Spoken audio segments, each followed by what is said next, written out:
I'm Ashley Gibson. I'm the Community Development Lead for Unity in Cumbria. My role is mainly based in two areas of work, which are around developing recovery and supporting people to develop their own ideas about recovery and spread that across the county, and also looking at how we can share assets between agencies, between services, and also how we can look at individual assets that can all contribute to what we might do around recovery in Cumbria.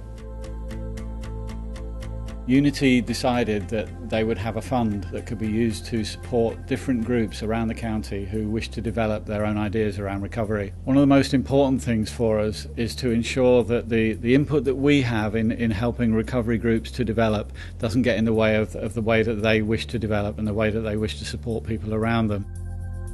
One of the things about travelling around the county for me is that I see how much and how important it is that the focus of support is in the localities where people live.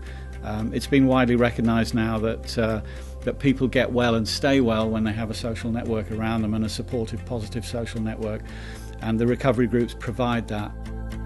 You know, with the best will in the world, services don't operate 24 hours a day. And some of these recovery support groups, these people, they form friendship groups as part of what they're doing. And so they're available to each other at any time, night or day, a lot of the time. Another part of the work that I do is around asset-based community development. And it ties in very much with the recovery approach, because it's very much about looking at what assets all the different agencies and all the different people involved in Cumbria have and seeing how those can be shared. We all know that at the moment money is tight, and I think one of the things that does is it draws us closer in terms of how we look at ourselves as a community, and even smaller communities within a community, which is what recovery groups are all about. And if we're able to share assets like buildings, like people, if we can work within joint premises to do things that maybe we wouldn't have done together previously, then all those things, yes, they save money, but also they're real and they are about what happens within communities. One of the things we're doing to put our recovery approach into action is hosting a series of what we call conversation cafes around the county, the first one of which is in Barrow at the beginning of March.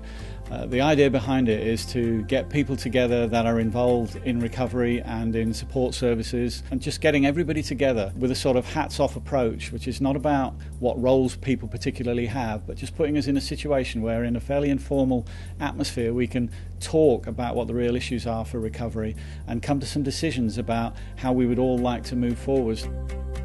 The point of these is that there is more equality about how we're working with people, and accepting that actually what we need to do in all of this is co-produce, because the way that services have been to some extent in the past is that we've tended to look at deficits and filling gaps rather than an approach which says we know that all of you have strengths and assets, and we wish to help to support you to use those strengths and assets, which is an empowering approach and it's an engaging approach, and it helps people become a part of their community once again. So the idea of the Conversation Cafe is that we get elements of that community together so that we can agree on a way that we'd all like to move forwards together, because we all want people to get well.